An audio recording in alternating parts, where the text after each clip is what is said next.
Fernando Haddad, vamos ouvir. Sobretudo no campo da sustentabilidade. Há muito dinheiro para investir em meio ambiente, energia renovável, reindustrialização 4.0. E no caso do BID, eu tive a grata satisfação de encontrar o brasileiro que hoje preside o BID e que também se colocou à disposição para financiar projetos dessa mesma natureza.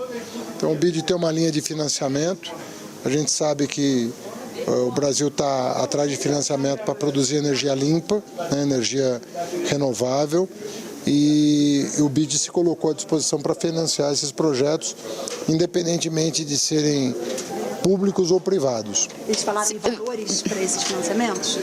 Olha, as linhas já estão estabelecidas, né? É sempre na casa de bilhões de dólares, né? Qualquer projeto hoje no campo da energia é 2, 4 bilhões de dólares, dependendo do investimento. E o Brasil está atuando em várias áreas, né? Está atuando em energia eólica, energia solar, a questão do hidrogênio verde. Então o Brasil está atualizado nisso e não pode perder a chance que as novas tecnologias estão oferecendo, porque até o agronegócio hoje pode se beneficiar da reindustrialização se as cadeias forem organizadas. Ministro, estamos ao vivo na CNN. O senhor falou que ia atuar em 3 frentes: política, econômica e ambiental. Queria perguntar sobre a questão política. Como que o senhor tratou nesses encontros que já aconteceram e pretende tratar sobre a questão dos ataques em Brasília que tiveram repercussão internacional? Olha, isso vai ser mais amanhã e depois, né? Porque, sobretudo do ponto de vista do empresariado estrangeiro que quer investir no Brasil, essas 3 questões têm que caminhar juntas, né? Querem saber se as contas brasileiras vão fechar, né, no azul, em quanto tempo isso vai acontecer, se vai haver compromisso com o meio ambiente, que foi abandonado durante muito tempo. E a questão democrática não é uma questão menor no mundo hoje. O Brasil não está isolado, o Brasil está num contexto internacional que a questão democrática preocupa, sobretudo Europa e Estados Unidos, que são parceiros tradicionais do Brasil, dos quais o presidente Lula quer se reaproximar com força. Não por outra razão, marcou, depois da visita à Argentina, a primeira visita para os Estados Unidos, que é uma preocupação do governo americano em se reaproximar do Brasil e fortalecer a agenda política no sentido do fortalecimento da democracia. Outro assunto que vocês falaram seria a reforma tributária, né? Que vocês falaram que iam conversar aqui em Davos, e o vice-presidente Geraldo Alckmin já falou, inclusive, que a questão do IPI vai ser resolvida na reforma tributária. Como que o senhor vê essa fala do vice-presidente? O que vocês pretendem falar sobre isso aqui? Então, nós decidimos não reonerar, né, o IPI, justamente para sinalizar para a indústria que nós queremos aprovar a reforma tributária. Ela é essencial para buscar justiça, né, justiça tributária, e para reindustrializar o país, porque a indústria é que paga hoje quase 1/3 dos tributos no Brasil e responde por 10% da produção. Então tem um desequilíbrio muito grande em relação à indústria e o caminho é esse. Nós já estamos aí com muita maturidade nas duas casas, tanto na Câmara quanto no Senado. Tem uma discussão que já aconteceu, tem muito debate que já se realizou. Tem 2 propostas que estão chamando a atenção dos parlamentares hoje, as 2 PECs, né, 45 e a 110, e nós entendemos que o caminho é chegar num texto de consenso e, se depender do governo, nós vamos votar no primeiro semestre a reforma tributária. Ministro, a gente está ao vivo na Globo News também?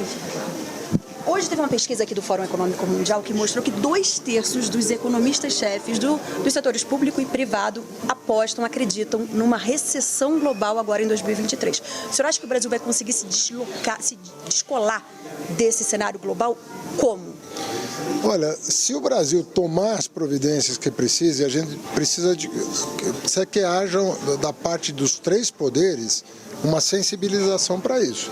Se a agenda que nós estamos propondo avançar, novo arcabouço fiscal, primeiro semestre, reforma tributária, primeiro semestre, as medidas para democratizar o acesso a crédito, Começa com o próprio governo fazendo desenrola no primeiro, agora, já no final desse mês. Se a gente tiver essa agenda de parceria público-privada, reforma do crédito, reforma tributária, novo arcabouço fiscal, o Brasil não tem por que não decolar. Mas o senhor acha viável isso sair já em breve?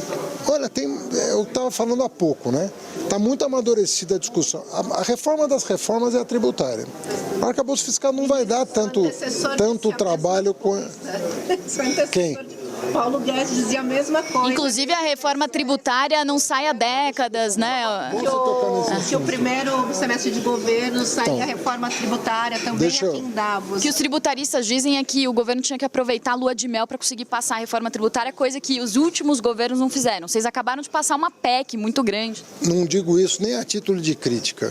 Estou falando, constatando um fato. O fato é que se apostou na reforma errada.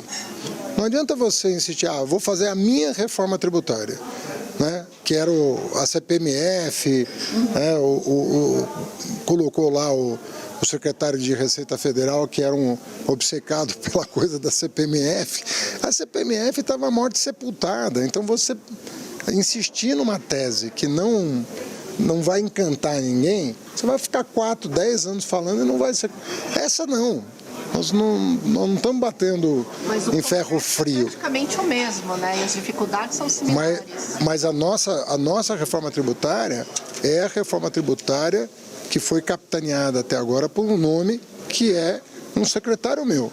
O Bernardo Api, um grupo grande em torno dele, discutiram mais de 6 anos essa reforma, sensibilizaram os parlamentares, tanto no Senado quanto na Câmara. Acho que há hoje, da parte inclusive dos secretários de Fazenda, dos estados, uma percepção de que essa reforma está no caminho certo. Então é diferente de você teimar numa tese que não entusiasma. Mas o próprio Bernardo Api já falou que a reforma deve ser uma reforma mais de simplificação, não deve conseguir mexer tanto na carga tributária, mexer na questão da renda, e vocês usam a reforma tributária muitas vezes como a solução para o atual governo, para tentar levantar receita. Veja bem, a reforma tributária que está no Congresso, ela é essencial, porque ela não simplesmente simplifica. Ela dá transparência, ela faz com que a carga recaia sobre os setores da economia de maneira um pouco mais justa, ela prepara o terreno da reforma seguinte, que envolve os impostos diretos, para buscar menos regressividade do nosso sistema. Ela tem muitos méritos. Qualquer especialista que você consultar, se ele tiver debruçado sobre esse assunto, ele vai te dizer que aquela reforma ela é incontornável hoje. Ela não é a bala de prata, mas ela é muito importante. A outra coisa é a agenda de crédito no Brasil. O crédito no Brasil nunca foi acessível. Nós temos outra chance agora acompanhados do Banco Central e do Congresso Nacional, fazer novas reformas visando acesso a crédito, limpar o nome das pessoas que estão no Serasa, que estão, tem 70 milhões de CPFs negativados. Nós precisamos trazer essas pessoas para o mercado de consumo, de novo. Vamos lançar um programa com essa intenção. Então, se a gente avançar nessas reformas e dar segurança de um arcabouço fiscal que seja crível, que seja bom e durável no tempo, eu acho que nós temos tudo para enfrentar os desafios. Os leis do orçamento não podem levar ao aumento da carga tributária? Não é a intenção. A intenção é justamente ter um prazo de transição para você fazer a calibragem. Não é a intenção, mas pode acontecer uma elevação de carga tributária? Não, a calibragem, como ela tem um prazo de transição, se ela sair para menos, você corrige para cima. Se ela sair a mais, você corrige para baixo. Porque a ideia é ser neutra. Porque se ela não for neutra, alguém vai perder. E a gente quer que todos ganhem. E a forma de ganhar é que ela seja neutra, mas que ela, ao mesmo tempo, seja transparente e distribua a carga de maneira mais justa pelos setores econômicos. E essa calibragem começa por algum setor? Então, essa calibragem, ela é ano a ano. Como ela vai ter um prazo de 5, 6, 7 anos, isso que vai definir o Congresso, o prazo de transição.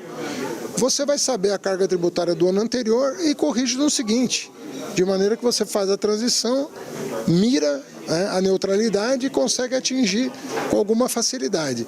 Aí a que não vai ser neutra é justamente a seguinte, que vai tentar corrigir a regressividade em que pobre paga muito e rico paga pouco. Ministro, vários economistas, última pergunta, vários economistas consideraram que o pacote que o senhor apresentou para desarmar a bomba fiscal, ele é demasiadamente otimista, não chega no valor onde o senhor, todo mundo gostaria que chegasse, é insuficiente e deve ficar mais ou menos pela metade do aumento de receitas e redução de despesas. Olha, se você resgatar a minha entrevista, eu disse exatamente isso, né? Eu disse exatamente que a gente tinha que ser ambicioso nas metas, mas ser realista no resultado final. E nós previmos um resultado final na casa de 1%. Né? Isso eu acho muito realista. Nós conseguimos atingir ainda em 2000. Depende de outros fatores? Depende. Mas é realista atingir 1% do PIB. Mesmo com a economia global caminhando para uma desaceleração, talvez recessão. Então, eu estou falando dos fatores que a Fazenda controla. Os fatores que a Fazenda não controla, nós vamos avaliar ao longo do ano. Um dos pontos que a Fazenda não controla é o mercado financeiro com muito mau humor. Isso aqui já virou um roda-viva.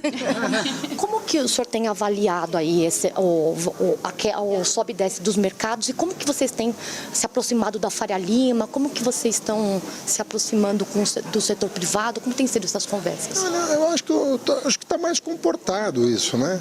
A partir do momento que você vai falando e explicando onde é que você quer chegar, tomando providências, os indicadores eles vão se situar num patamar de equilíbrio melhor para a economia.